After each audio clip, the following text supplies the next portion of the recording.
ஐயா, ஞானிகள்னாக்க ஒரு இறுக்கமான முகபாவத்தோட, எப்போதும் இறுக்கமா இருக்கிறவங்களே நெறைய பேர் பார்த்துருக்குறோம். ஆனா, சுவாமியோட பழைய வீடியோஸ் பார்க்கும்போது, சாமியோட முகத்துல வந்து ஒரு மிகப்பெரிய ஆனந்தம் இருக்குது. சுவாமியோட நகைச்சுவை உணர்வு எப்படி இருக்கும்? அத நீங்க நேர்ல இருந்து எப்படி அனுபவிச்சிருக்கிறீங்க? அத பத்தி கொஞ்சம் சொல்லுங்கய்யா. இறுக்கமான முகமுள்ள சுவாமிகள் எல்லாம் பார்த்தீங்கன்னா, அவங்களுக்கு இந்த உலகத்துல சம்மந்தமே இல்லாத மாரி தனிச்சு வாழ்ந்துகிட்டு இருப்பாங்க. அவங்க தன்ன ஒரு பாரமா நினைச்சு, தன் சரீரத்தை பாரமா நினைச்சு, தன்னுடைய எண்ணங்கள பாரமா நினைச்சு, தன் மனத பாரமா நினைச்சு, தன்னை ஒதுக்கிறதுனால அவங்க முகம் they have the long face. அந்த வேதனை எப்பயுமே அவங்ககிட்ட இருக்கும். அவங்க மற்ற யார்கிட்டயுமே இன்ட்ராக்ட் பண்ண மாட்டாங்க. ஆனா, பக்தர்களுக்காக வரக்கூடிய ஞானிகள் எப்பயுமே ஆனந்தமா இருப்பாங்க. ஏன்னா, பக்தர்களை ஆனந்தப்படுத்தணும் இல்லை, சந்தோஷப்படுத்தணும் இல்லை. ஏன்னா, பக்தர்கள் பூராமே எப்பயுமே துன்பத்திலையும் துக்கத்திலையும் இந்த வாழ்க்கை சாகடத்தில் மூழ்கிட்டு உட்காந்துருக்காங்கல்ல, அவங்கள ஆனந்தமாக வச்சுக்கிறது எப்படி?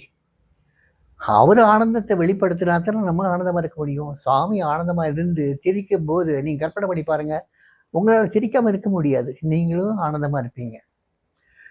ஸோ மக்களோட பக்தர்களுடைய கஷ்டங்களை போக்குறதுக்காக இந்த மாதிரி ஞானிகள் ஆனந்தமாக இருப்பாங்க.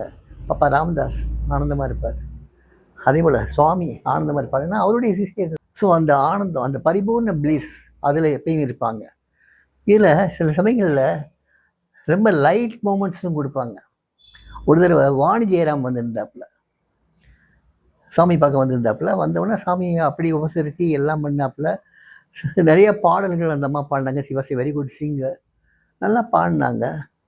அப்புறம் அவங்க போக வேண்டிய நேரம் வந்துச்சு. நமஸ்காரம் பண்ணாங்க, புறப்பட்டாங்க.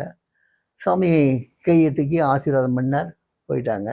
திடீர்னு அவங்க வாசல்படி வரைக்கும் போயிருக்காங்க. திடீர்னு ஞாபகம் வருது, வாணி ஜெயராமுக்கு ஒன்றுமே பிரசாதம் கொடுத்த உள்ளேன்னு ஞாபகம் வருது. சாமிங்கிறது உடனே சொல்கிறார், வாணி அப்படிங்கிறாரு. அந்த அம்மா திரும்பி பார்க்குது, வாணி. என்ன சொல் விளையாட்டு!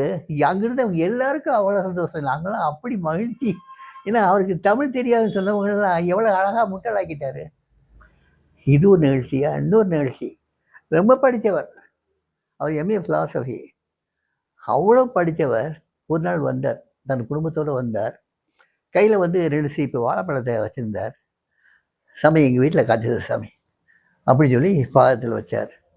சாமி அந்த 2 சீப்பை எடுத்து கையில் வச்சுக்கிட்டார். பார்த்துட்டே இருந்தார். அப்புறம் வந்து பார்த்தார், மறுபடியும் பார்த்துட்டே இருந்தார். எங்கே விளைஞ்சது அப்படின்னார். சாமி எங்கள் வீட்டில் தான் சாமி. ஓஹோ. மறுபடியும் பார்த்தாரு, மறுபடியும் மோந்து பார்த்தாரு, மறுபடியும் வச்சுட்டு மறுபடியும் கேட்குறாரு, எங்கே விளைஞ்சது? சாமி வீட்டில் தான் சாமி. மறுபடியும் பார்த்துட்டு கொஞ்ச நேரம் கழிச்சு சொல்கிறாரு, தம்பி வீட்டில் நான் எங்கே? கிச்சன்லையா, டைனிங் ஹால்லையா, பெட்ரூம்லையா? ஐயோ இல்லை சாமி, இல்லை சாமி, இல்லை சாமி, we have a kitchen garden சாமி. அங்கே எங்களுக்கு ஒரு வாழை மரம் இருக்குது, அதில் வந்த இந்த இது பழந்த சாமி இது. ஓஹோ. அவர் சிரிக்காமல் எங்கள் எல்லாருக்கும் அவ்வளோ சந்தோஷம். அது ரொம்ப படித்தவர் இருக்காரு, அவருக்கெல்லாம் அசடு வலியுது, அப்படி வலியுது. இந்த மாதிரி நிறைய சமாச்சாரங்கள் நடக்கும். ஒரு தடவை ஒரு பக்தன், ரொம்ப பிரியமான பக்தன்னு எல்லாருமே டெக்ளேர் பண்ணுறாங்க. சாமி மேலே அவ்வளோ பக்தி உள்ள பக்தன். அவர் வராரு, சாமி வராரு. அந்த பக்தனை என்ன வகையிலெல்லாம் அவனை வந்து ஒரு ஒரு கசைக்கு பிழியணுமோ அந்தளவுக்கு கசைக்கு பிழிகிறாரு. ஒரு லேடி சொல்கிறாங்க, சாமி அந்த பக்தனுக்கு உங்கள் மேலே அவ்வளோ அசாத்திய பிரியம் சாமி, பாருங்கள் நீங்கள் இல்லாமல் சாப்பிடவே மாட்டேன்றார் சாமி. என்னம்மா பக்தன்? சொந்த பொண்டாட்டியை லவ் பண்ண தெரியாதவன் என்னம்மா பக்தன்? he is not able to love his own wife. How can he love this beggar? How can love this beggar's father? It's impossible அம்மா அப்படின்னு ஒன்று பார்க்கணுமா? அந்த அவன் முகத்தை பார்க்க மற்ற எல்லாத்துக்கும் சிரிப்பு, அவ்வளோ சிரிப்பு. மனைவியை நேசிக்க தெரியாதவன் கடவுளை கிழந்து நேசிப்பாங்க.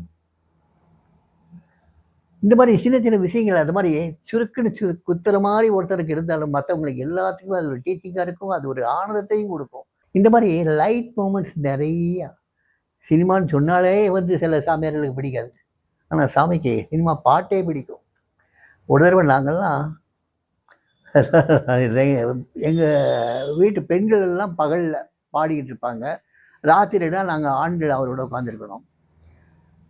சாமி தூங்குறதே கிடையாது, பகலையும் தூங்க மாட்டார், ராத்திரியும் தூங்க மாட்டார். அப்போ எங்கள் கூட வந்து ஒரு ஃப்ரெண்டு ஒருத்தர் பாடுறாரு, இரவினில் ஆட்டம் பகலினில் தூக்கம்னு. சாமி தோடையை தட்டி தாளம் போட்டு ரசிக்கிறார் அந்த பாட்டை, அப்படி ரசிக்கிறார். அதுவும் சிரிச்ச மாணிக்கு ரசிக்கிறார். ஸோ நம்மளோட நம்ம அவரோட கலந்துக்கிறோமோ இல்லையோ, அவர் நம்மளோட ஒன்றா சேர்ந்துடுறாருல்ல. நமக்கு அந்த சக்தி கிடையாது. கண்டிப்பாக தெய்வத்தை விட நம்ம வந்து ஐக்கியமாகிறதுக்கு உண்டான சக்தி நமக்கு கிடையாது. ஆனால் தெய்வத்துக்கு அந்த சக்தி வந்து நம்மளை வந்து அரவணைச்சிக்கிறது.